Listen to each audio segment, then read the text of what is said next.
Welcome to the Toffee Blues, your source for all things Everton. I'm back today with the opposition view, and I'm joined with Neil from the For the Love of Paul McGrath podcast. How are you doing, Neil? I'm doing good. I'm doing good. Good to be on. Ready to chat about Everton versus Aston Villa on Wednesday, a break from the Premier League in the Carabao Cup third round. So Everton prevailed against Doncaster in the previous round, and Villa are now through as well. And the most played Premier League fixture in English football history is now being played in the Cup. Are you excited for it, Neil? I am. I love. I actually really like Everton Football Club. It's probably the other ground outside of Villa Park that I've been to most. Go to Liverpool quite a lot. Obviously, being Irish, there's lots of Liverpool fans over here. There's lots of Everton fans over here, and sometimes stag parties, sometimes just lads' weekends away. I always end up in Liverpool. So whenever I'm there, I always try and get to Goodison Park. It's just a really nice atmosphere, really old. Like, it's an old ground. Obviously, you guys are moving away from it now, but I always found it very quaint and never had a bad day there. I've never seen Villa play Everton at Goodison though, so I was always just going there as a neutral. Oh, really? It's similar to Villa, really, isn't it? It's an old-fashioned, proper football ground, Yeah. proper football club. Both huge clubs, aren't they? And I did go to Villa Park this season and last season, and we lost both times. So I'm hoping when I go on Wednesday, it'll be all right. But looking at your season so far, you've started really well. Sixth in the league, 4 wins, 2 defeats. You've even had some games in the Conference League where you've done all right, but you did lose recently as well. How has it been so far for you this season? It's been a funny season. Obviously, very positive and delighted with the way things are going. I think Aston Villa's season last year was summed up by getting the right managerial appointment in at the right time, and the exact same thing this year. We look in awe at Unai Emery, and I'll be honest, it's we should never get too close or get or fall in love with managers or players in your Yeah. football club, because it's very transient nature. He could be gone in 2, 3, 4 years time or whatever. But while we have Unai Emery, we're really delighted that he's here. He's top class manager, and we're seeing the results on the field through his ingenuity. But I think really this season started off with such vibrancy. Everybody was delighted, and we've had one or two injuries that kind of took the gloss off the start of our season. Obviously, Tyrone Mings being injured, out for the season. Emi Buendia being injured, out for the season. Both of those happening, more or less, both of those happening. One happened on the eve of the Premier League, and then the other one happened in the first half of our first game. So it's not been easy from that point of view. Buendia being a bench player, maybe coming in and out and offering a lot of vibrancy up top, but Mings really has been the heartbeat of our defence, and it's taken us until probably last weekend, or yesterday, should I say, when we played Chelsea, to kind of find a cohesion within that back four, because Pau Torres, albeit he was brought in for lots of money, I don't think he was ever supposed to start straight away, and he was going to be brought into a three at the back system. Then when you've got Mings gone, Pau Torres is brought into Premier League football, and while he's played very well so far, it's just the cohesion between two centre halves that we've kind of missed. So it's been two side stories, I think, with our with the start of our season, but on the main, absolutely brimming with confidence and brimming with happiness with the direction that the club is going on the field so far. It just shows the character in your squad, doesn't it? How you recovered from two such huge injuries, and it's been a weird one at times because, of course, Liverpool dispatched of you completely, and that Mm. the performances against the big teams have been quite interesting because you go and batter us, and then when you're up against the teams who you're competing with, you've struggled at times. But of course, you're playing us again now. So, do you think you're going to batter us this time? Please tell us Well, no. it's going to be interesting, because I think Villa will definitely have a much changed team out tomorrow. Or on, is it? I can't remember whether it's Tuesday or Wednesday the game is on. I Wednesday. think it's Wednesday. Yeah, that make more sense. They're going to have a much changed team. But saying that much changed team has often been used in Europe. Against Hibs, it was used against and to our detriment against Legia Warsaw in the Conference League last week when we lost 3-2. We did use a much changed team. So I expect to see that again tomorrow, or on Wednesday. I keep on getting my days mixed up. So it's going to be difficult to kind of tell you whether Villa will come out all guns blazing. But one of the big positive points of our start of our season so far has been the emergence of John Duran, our Colombian striker, 19 years of age. He's started scoring goals now, and he's further ahead of the timeline I think that any Aston Villa fan would have had for him. Yes, he was brought in for 18 million, but we were expecting him to ride the bench maybe for a lot of this season, and we expected another striker to be brought in, but we didn't. We kept Unai Emery kept faith with him. He didn't even play in preseason, Really? Duran. And yeah, he was actually sent away to kind of train on his own, not from negative reasons or whatever like that, but just to get up to speed. And all of a sudden, he's come out and he scored that worldie against Crystal Palace, and he scored against Hibs, and he scored against you guys against Everton as well. So he's coming up with goals already that we didn't expect him to score. So I expect him to start and lead the attack. So even though we will probably have a much changed team, there's players out there trying to make a name for themselves, specifically as European games come up and we do need to chop and change our team. Well, that's worrying to hear from us because, of course, we gave John Duran a fantastic start, didn't we? Ashley Young Yeah, threw the ball to him and gave him his dream start at Villa Park, didn't yeah. he? But yeah, obviously, I don't want him to do that again. But this is the thing with your squad; it's much deeper nowadays, isn't it? And I think your recruitment in summer was just fantastic. Really, seeing the likes of Musa Diaby come in, Pau Torres, two really, really good signings there. You've got Yuri Tielemans as well. You forget that one on a free transfer. You got some really, really good players in that Villa team now. And I think to think that you were in a relegation battle at the start of last season like us and where you've come from it since, I think a lot of credit has to go to Unai Emery. He's just a fantastic manager, isn't he? Oh, he's excellent. He's exactly what when you're punching upwards, and unfortunately, as you mentioned, two big teams like Villa and Everton, mainstays always in and around the top divisions of English football. But at the moment, we're punching up because there are teams that are better than us and significantly more better funded and better structured than us at the moment. And Villa have not been renowned for getting managerial appointments right. I think that's probably an understatement. Specifically, I suppose since probably since the Martin O'Neill days, we haven't really gotten a managerial appointment right. Well, that's unfair on Dean Smith. I think Dean Smith was the right man for the right time, and he obviously being a Villa supporter, I've nothing but good times under Dean Smith, and everything he did for the club was absolutely fantastic, and I'd have him back in some capacity in the morning. But there are levels and there are gradations of manager, and Unai Emery is like genuinely. I think Unai Emery is top seven manager in Europe. And I've said that to a couple of people before, and they've laughed at me, and I've gone, well, he's got a CV that's better than anybody else, and there's flavors of the month that come around the whole time. But for longevity, Unai Emery is going to be up there with some of the most successful managers, even based on what he's done. If he never does anything at Villa, he'll still be there as one of the most successful managers for his escapades at Sevilla, Villarreal, all that kind of stuff. So, and even getting to a final with Arsenal when he was considered to have failed at Arsenal in probably the most difficult circumstances anyone could ever take over a club. Following in the footsteps of Arsene Wenger. Unai Emery is proven to be a man of great character. He's somebody you can be proud of. He's not there for him. He's a workaholic, and he's like there's two nicknames that the Villa fans have for him. Number one is Mister, because I think it was somebody called him Mister Emery at one stage, and now everybody just calls him Mister. And also the Professor, because he's not shy in showing people the work he does. Even last night, coming on the coach back up from London after playing Chelsea, he put up a social media post saying, "Great, we won." But he was there watching back the game on the coach up to learn what he Really? could learn to get ready for, Everton and games at the weekend past that as well. So he is a workaholic, and I think that like fans like that blue collar approach, from a manager. The manager puts in the work because every single fan works hard to pay their money to go to the games and everything. And when you get that back and you see that dedication back, specifically from the manager, it's that I think that warms people's hearts, and I think it's easier to buy into whatever he does, from that point of view.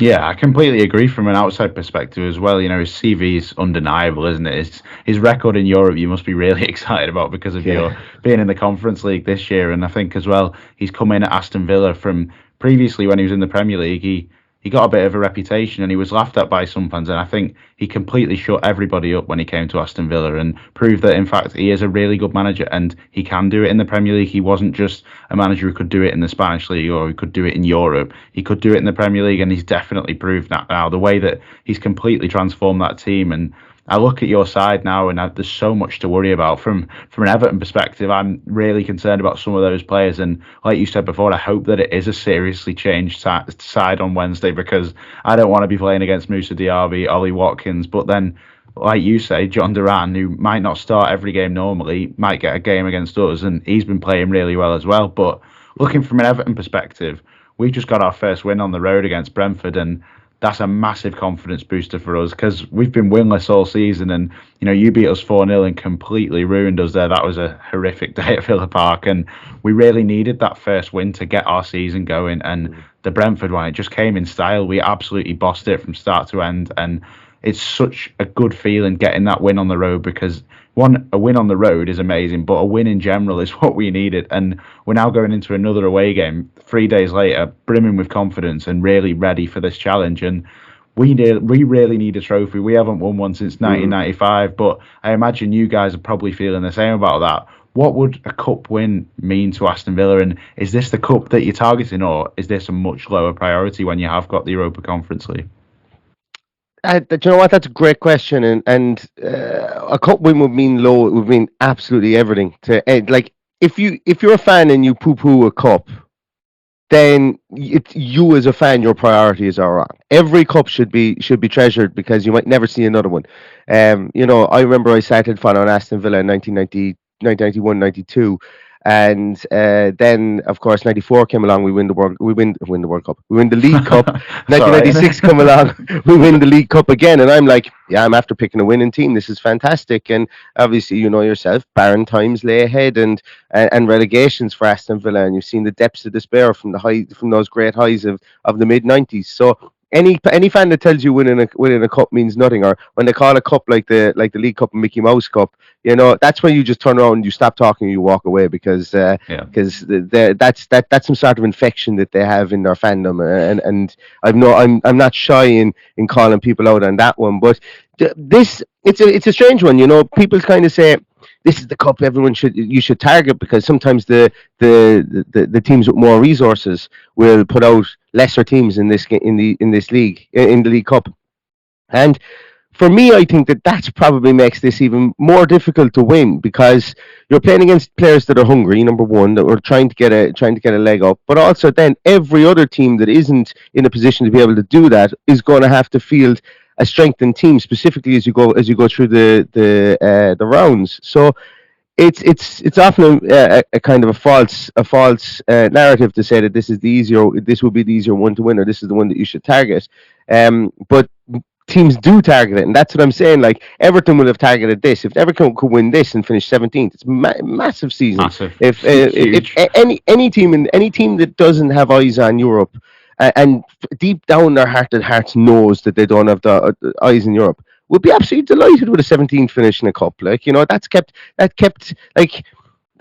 managers and jobs. That's given people platforms to move forward and everything. But I think, like, it's a strange one. If Villa went out with their first 11 in this game on Wednesday, I would be really surprised. But I wouldn't put it past Unai Emery to do that, because he has said silverware is worth everything to the club. But there's manager speaking and there's manager speak, and I think that was very much manager speaking with regards to that one. I think he would love to win this, but if we put it this way, if we weren't in the Europa Conference League, Unai Emery will be going hammer and tongs to win this competition, and hammer and tongs to win the FA Cup. But I think, you mentioned we've strengthened depth. We do, to a point. We've got big names that we can have in the bench, but we've got probably a squad of 19 players, 19 outfield players, because we've sold quite a lot. We sold a lot of our younger kids in the off season. So, spreading ourselves thinly across 4 different competitions, we're probably not there yet. And as I said, like with John Duran, he's maybe a year ahead of where we expect him to be in his timeline. I think Aston Villa are a year ahead where we expected us to be in our timeline, or maybe even 2 under Unai Emery too, as well. So they're not silly in that aspect. They would love to win this cup if it opens up somehow and you get a good run in it, and then all of a sudden, you're sitting in the quarterfinals. I think priorities will shift from the league towards the League Cup, but until then, I think that it would be it will be chop and change, and it will be something that, while Unai Emery would absolutely love to win it, I just don't think that we're there to compete in those 4 different competitions at the moment.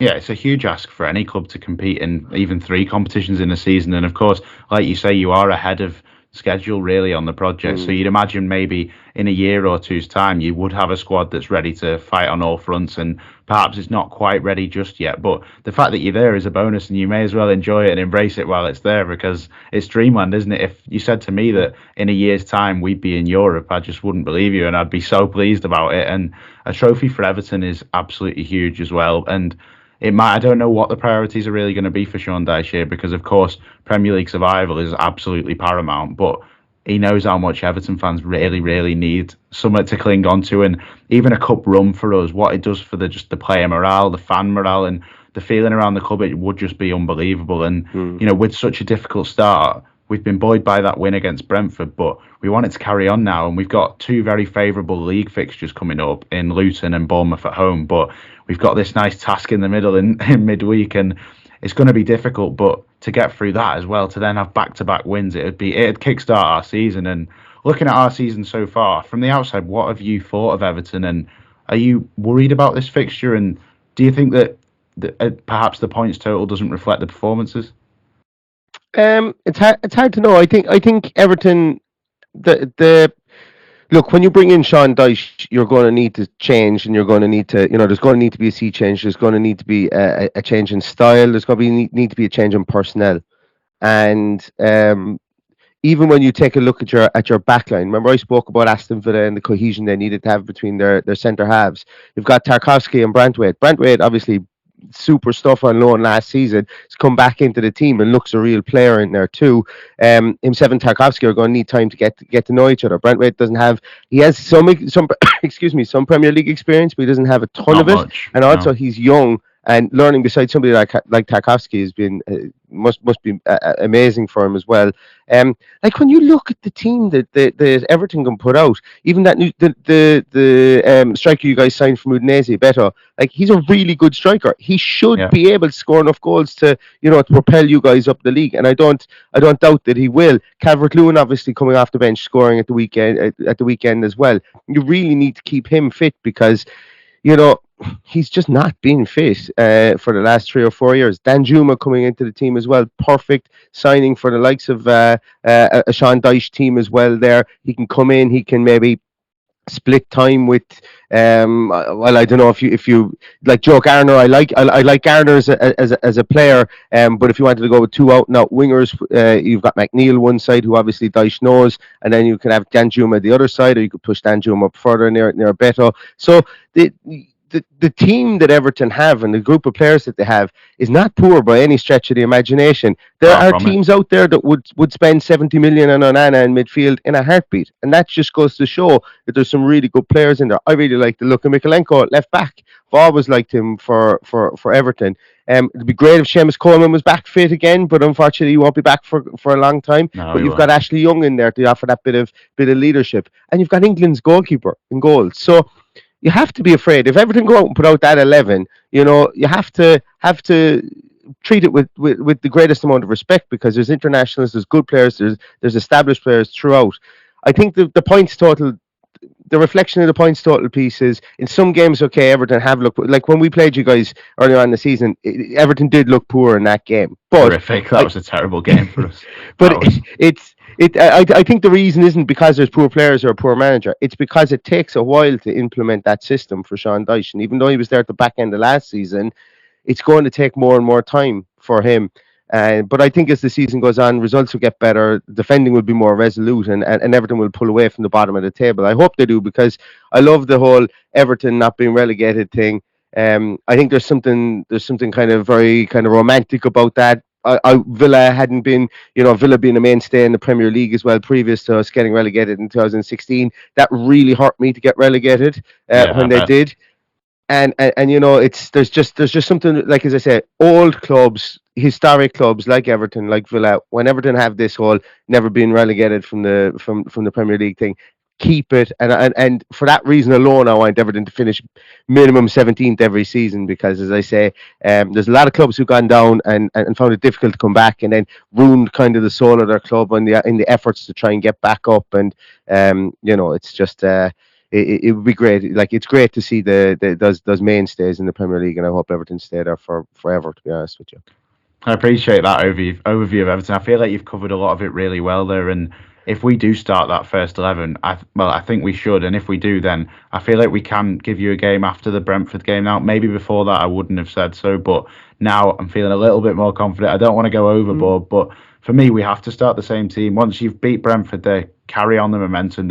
I feel like a massive thing with this Everton team is confidence, and probably for any team really. And when you're on a roll, I feel like the game against Brentford, we were having the ball, knocking it round, the fans were olaying, and this has just not been us at all this season. Okay. It just shows what confidence does to a team. Look at Ollie Watkins for you guys. Had struggled to score and then hits the ground running, and he's exploded and like completely just banging him in every week last season. So, and he's not scored that many yet this season, has he? So it once again shows how confidence is just absolutely massive. And Ollie Watkins might not play against us, might he not? But looking No, at the I players don't who think he you will. think might, who do you think's the danger man for Villa? Who's going to cut us open? And where in our team are you looking at to cut open? Well, it's an interesting one. Like there's players that will need to prove themselves to us as fans as well. That will come in like against Legia Warsaw. We played Luka Dean left back. We played Callum Chambers right back, and the two of them got done essentially in that game. They were really poor. All the goals came from poor efforts, poor communication, poor positioning. So. Um, it's a difficult one to kind of tell where I think if Villa might go for Everton there. I suppose. Look, John Duran's going to be up top. He's going to try and I presume he's going to be up top. He's a more physical force than Ollie Watkins. He's going to try and occupy Tarkovsky. He's going to try and stop Tarkovsky from maybe getting freer, and maybe occupying between the two centre halves. I think Villa are going to start a very young kid by the name of Omari Kellyman. I think they're going to start him. He's only 16 going on 17. He played against Hibs in the Europa Conference League. Really, really exciting player. Really exciting player. They might start him out wide. I think Leon Bailey will get a start. I wouldn't be adverse to seeing the likes of Zaniolo playing games as well, because actually Zaniolo mightn't. They might play Jacob Ramsey's coming back from injury. He's gotten a couple of games off the bench in the last two. Um, so they're really going to be the front three. I think the front three will be Ramsey, Kellyman, and Duran. Midfield is going to be a pick 'em toss 'em. Like it doesn't. I don't know who he will play in there. He might play. Douglas Luiz is Douglas Luiz the best player in our team. I At the can see moment, why. Yeah. he's amazing in midfield, like keeping the ball moving and just his energy in midfield. So he might be in there. I expect Yuri Tielemans to play. I expect there could be a game for Leander Dendoncker in there, in place of Kamara, and then I think that backline is going to be where the real, I suppose, the backline back, or where kind of the real worries I think for me come in, because Clement Longley might start in there. I actually think he was grand against Legia Warsaw. Some fans thought he was an abomination. I just didn't see it. But we are missing. We don't have any other left back to play other than Dina. Alex Moreno is about 2 weeks away from being right again, and Callum Chambers will probably come in at right back in place of Matty Cash. And then the most worrying thing of all is that we're going to probably have Robin Olsen in goals, which is it's Former Everton player. amongst Villa fans, like is yeah. Put it this way. Look, he's not a bad guy. He's a thorough professional. It's just whenever he plays, we can see goals, and it's just there. It's just on the stat sheet. Goals. He concedes goals, and some of them have been worldies. Some of them have been some of them have been issues with him trying to play out from the back and whatever. But he's not Emilio Martinez, and unfortunately, he's a lovely guy. He's a great person. Great. He's supposed to be great around the dressing room and everything, but he falls victim of the "you're not Emmy Martinez" syndrome, I Exactly. think. Hard act to Uh, follow, isn't it? it is a hard act to follow, and I don't think I would imagine that he will start in goals for this game as well. So I think the team will be much changed. Leon Bailey might be in there somewhere as well. Who knows? But the team will be much changed, so it's difficult for me to say who we would go, who we would kind of target. But I would imagine, with a new Emery system, it's going to be trying to pull everybody out as far as we can. Maybe stop that that five in midfield that John Dyche has played. Really, I know the Doucouré is a small bit further forward, but try and pull everybody further forward so we can disrupt the spacing between defence and midfield, and then see if somebody can pop up inside there. That's Unai Emery's tactic, really. Play the ball around, try and dictate possession, and then when the team commit too far forward, try and break to that area just in front of the two centre halves, or go wide as quick as you possibly can to try and get everybody turning and shifting to one side of the field. It's very simple. The tactics Unai Emery plays are very simple, Effective though. but yeah, yeah, they can be effective. But when they don't work like they didn't against Newcastle and Liverpool, yeah, it can be difficult, to watch when teams get really on top, and thankfully it doesn't happen too often. For me, I'm looking at the fullbacks. I'm looking at Luca Dean and his crossing ability.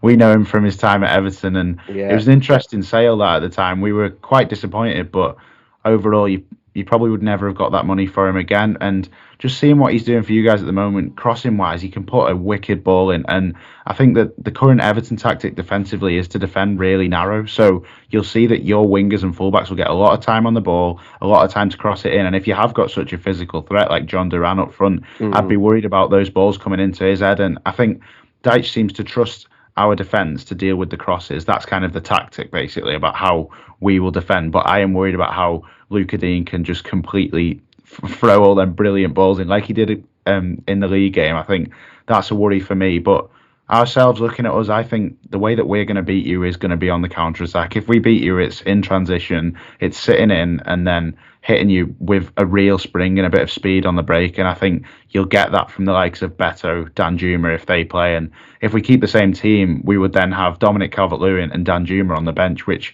is mm, something that we haven't had all season because we've looked at our bench for a lot of this season and gone, where are the options? Whereas now players are starting to come back fit and we have options. So this injury crisis has hopefully subsided by now, and we actually have the opportunity to change a game during it. So hopefully, for me, I'll be looking at this game going, stay in the game, play similar exactly how we did against Brentford, and then you'd hope that we can make a like for like change even in the 60th, 70th minute because things are going well, and Dominic Calvert-Lewin, hopefully, who's full of confidence, can come on and mm. somehow nick one for us. And it will be a case of smash and grab, I think, because of course you being the home team, you'll take the initiative, and we're not going to have much of the ball. But I feel like with the pace that we've got on the break, there's definitely some things for you guys to be worried about.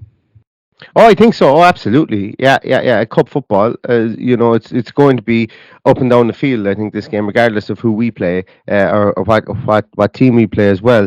But I do think like there's a couple of players in football I have what I term as irrational fears of, and every time I see Dwight McNeil's team name on a team sheet, I always think of good, solid 7 out of 10, great like you said about Dina, great crossing ability, but also the ability to cut in his right foot and smack one in the top corner as well.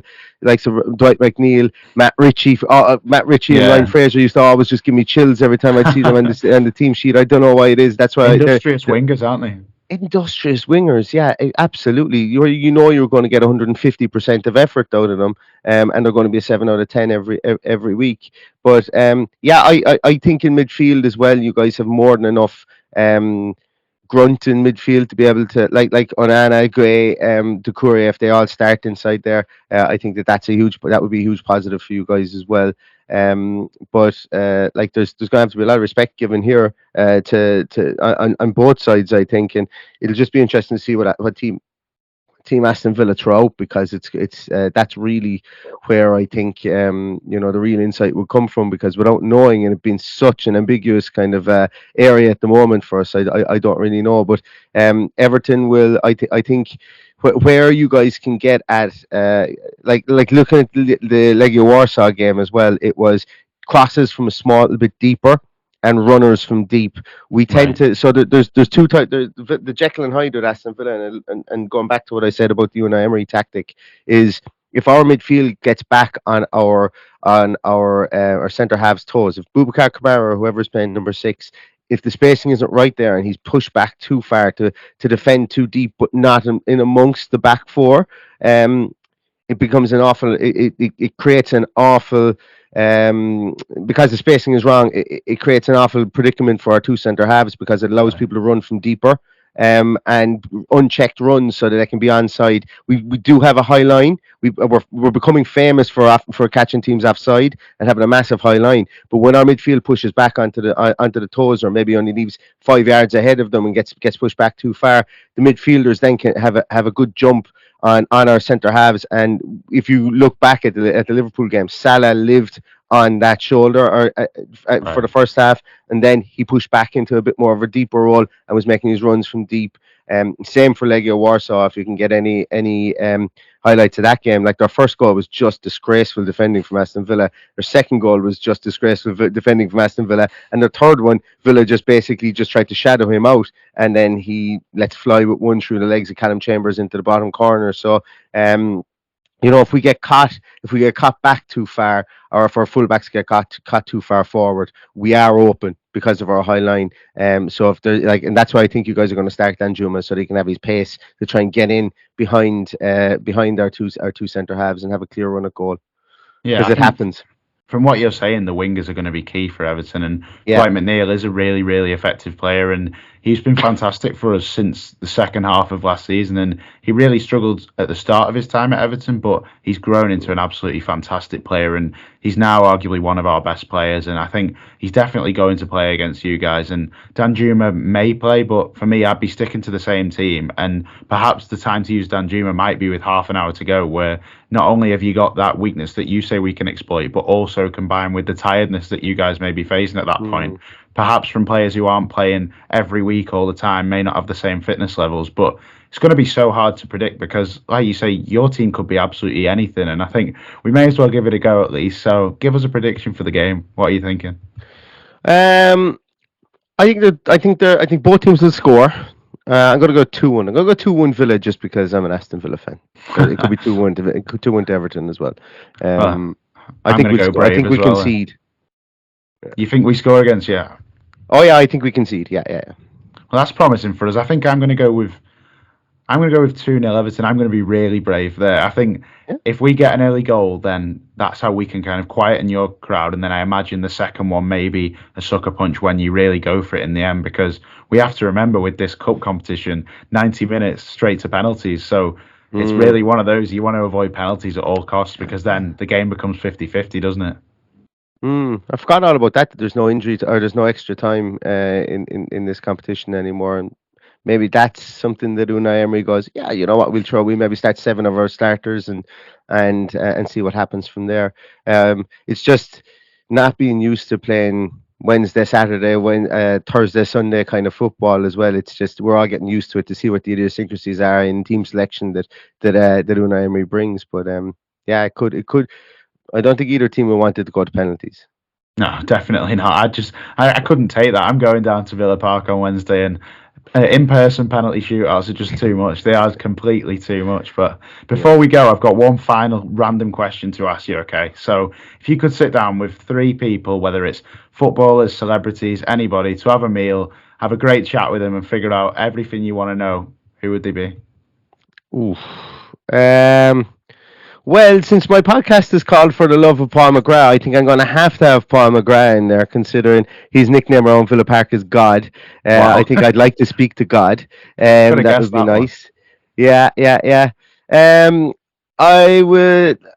A big fan of Emma Stone, the actress. I think I'll bring her. Yeah, I'd like to bring her. I'd like to get to know her. She seems sound. I'd like to get to know her a bit more. And Cillian Murphy, Irish actor as well. Interesting. Cillian Murphy. I'd love to. I've fun story. I've spoken to him over FaceTime at about 4 a.m. in the morning. Really? So we were at a festival in Ireland 2013, and we were pitching our tent. And next thing, beside us, there was a group of girls pitching their tent, and we got talking to them, and one of them was his sister, and we didn't believe her. Wow. And then later on that night, we were all back at the tents, and I was like, there's no way I believe he's your sister, or he's your brother. And she goes, yeah. On FaceTime, he was over in LA recording something at the time, so whatever garbled nonsense that came out of my mouth to Cillian Murphy, I'd like to make amends for it anyway over dinner. So, yeah. That is the story we needed on the opposition view today. The lead actor in Peaky Blinders, and you're just chatting to him at 4:30 in the morning. That is exactly why I asked you that question. You've just delivered there, Neil.